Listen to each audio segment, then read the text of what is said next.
Assalamualaikum warahmatullahi wabarakatuh. Halo semuanya, perkenalkan saya Akbar. Selamat datang di series Yaping hari ke-6. Tujuan saya membuat video ini adalah untuk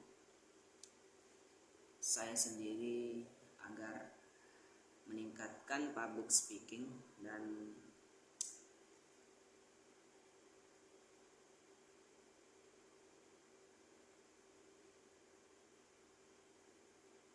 menjadi orang yang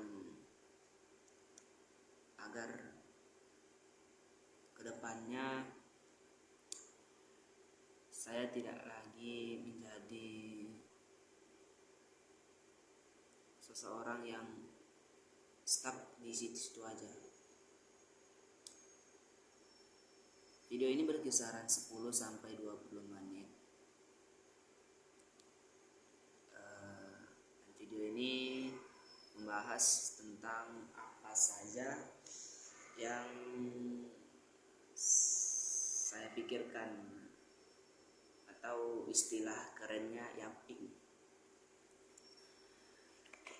Dalam sesi kali ini atau dalam Yaping ke-6 ini saya akan membahas sebuah buku lagi, di mana video sebelumnya hari ke-5 saya juga membahas buku, namun saking banyaknya manfaat yang diberikan buku ini, banyak hal yang perlu dibahas. Buku ini ditulis oleh Mardigu Prasetyo.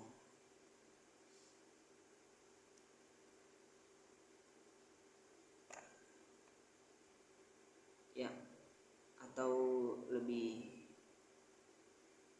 akrabnya dipanggil Mardigu EP.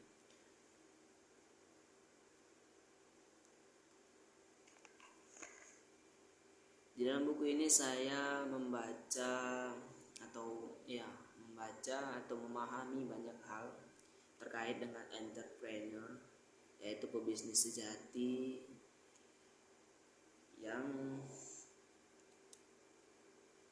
tidak hanya mencari sebuah kesuksesan atau tidak hanya mencari uang semata, tapi bervisi dan misi yang sangat mengagumkan. Bab 10 saya membaca ada beberapa subkategori yang dipaparkan di dalam buku ini. Pertama yaitu berpikir positif. Banyak orang yang berbisnis, namun cara mereka berbisnis hanya untuk mendapatkan uang semata. Memang tidak salah berbisnis untuk mendapatkan uang semata, namun ada kalanya berbisnis dibarengi dengan hal yang positif dan menjauhi hal yang negatif untuk kemajuan bisnis tersebut. Ada sebuah cerita di mana di dalam buku ini ada sebuah cerita di mana seorang anak berusia 17 tahun memiliki ide sebuah bisnis membuka kedai sate. Namun si penulis buku ini bertanya-tanya, seorang anak yang tidak kekurangan apa-apa mau berbisnis sate yang notabene-nya kebanyakan orang akan berpikir bisnis tersebut di bawah standar dari apa yang didapatkan anak tersebut.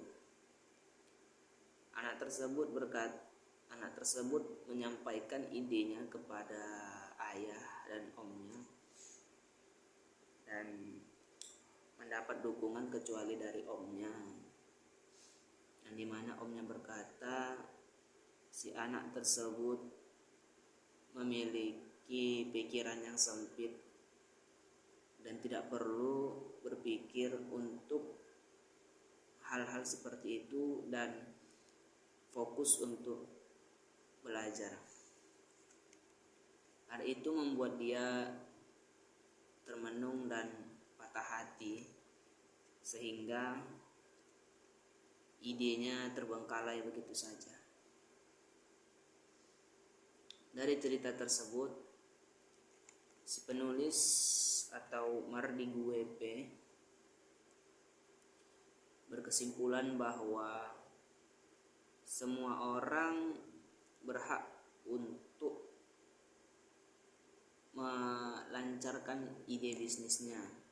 Namun, hal yang paling penting dalam berbisnis adalah berpikir positif tentang apa yang kita idekan.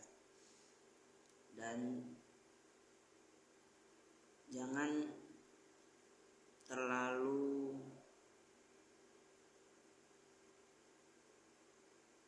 mempersalahkan, jangan terlalu memperhitungkan sebuah gengsi yang dimana nantinya akan berdampak kepada ide tersebut. Dan di subbab yang kedua, yaitu berjudul Jangan Pelit Ilmu, di situ saya tercerahkan dari subbab pertama, yaitu cerita seorang anak tukang bubur, bukan cerita seorang anak yang hidup pas-pasan. BTW buku ini diluncurkan pada kisaran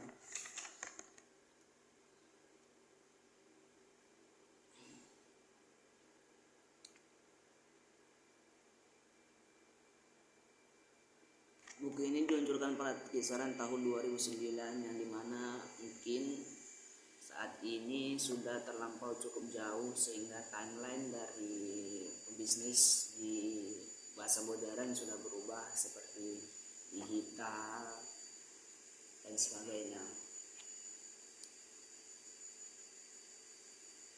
Kembali ke subbab yang kedua, yaitu jangan pelit ilmu. Dalam hal ini banyak yang saya pelajari, atau ada sebagian yang saya pelajari dari jangan pelit ilmu. Ketika seseorang memberikan sesuatu kepada orang lain, maka orang yang memberikan akan banyak mendapat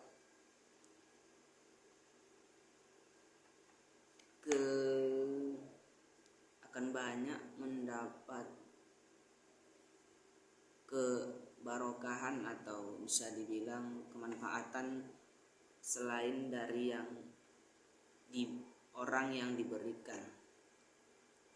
Karena kenapa? Dalam hal mengajar dan belajar, ketika seseorang mengajarkan sesuatu kepada orang yang ingin diajarkan, si pengajar akan lebih antusias untuk belajar, sehingga level dari pengajar akan lebih tinggi atau akan terus berkembang seiring si pelajar diajarkan, sehingga terdapat perkembangan yang signifikan oleh pengajar tersebut. Begitulah yang dialami oleh seorang yang saya baca di buku. Masuk ke subbab yang kedua, yaitu fenomena magis. Fenomena magis ini terkadang atau saat ini banyak dibicarakan oleh orang-orang dari zaman buku ini terbit. Dulu banyak orang yang percaya akan hal-hal yang mistis. Sampai sekarang malah merajalela di platform media sosial atau di manapun itu. Banyak seseorang yang menjalankan bisnisnya percaya bahwa fenomena magis bisa mendapatkan keuntungan yang menurut mereka besar. Namun di buku ini berkata sebaliknya. Rezeki atau uang yang kita dapat untuk berbisnis tidak lain dan tidak bukan hanyalah karena Tuhan yang memberikannya. Jadi alangkah baiknya jika fenomena magis yang disebutkan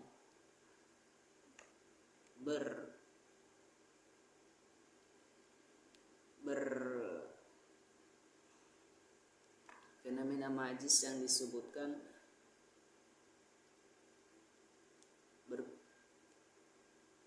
berbarengan dengan ilmu atau ajaran yang telah Tuhan berikan, sehingga kedepannya tidak ada hal-hal yang tidak diinginkan karena kemarahan Tuhan. Yang beralih ke subbab ke terakhir, yaitu berinvestasi. Dalam berinvestasi tidak hanya sebuah saham atau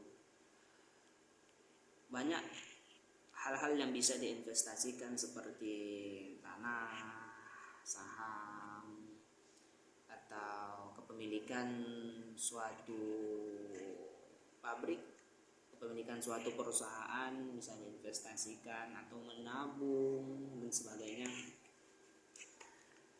Di dalam buku ini kita diajarkan untuk berinvestasi atau menabung istilahnya. Namun dalam menabung kita harus konsisten dan tetap istiqomah dalam melakukannya. Karena ketika kita melakukannya dengan demikian, hal yang kita impikan akan terwujud. Bukan berarti kita bekerja, menabung, dan di situ-situ aja. Namun alangkah baiknya kita tetap berkembang, yang dimana nanti hasil dari yang kita tabung bisa kita rancangkan atau kita rencanakan dengan ide. Dan berinvestasi tidak luput dari waktu yang kita jalani. Semakin lama waktu itu berjalan atau semakin konsisten kita berinvestasi, maka suatu investasi itu akan berkembang, yang dimana akan kedepannya akan berguna bagi seorang entrepreneur atau pebisnis sejati. Dan sekianlah dari bab yang saya bahas di dalam buku Kebelet Kaya dari Mardi Guepe. Berikutnya, di video berikutnya saya akan membahas banyak buku seperti ini. Jadi ketika teman atau siapapun yang melihat video ini, jika ada hal yang ingin saya bahas, tolong tulis di kolom komentar. Namun pun saya tidak akan membantu cukup banyak, dikarenakan memang saat ini saya sedang belajar public speaking dan hal-hal lain.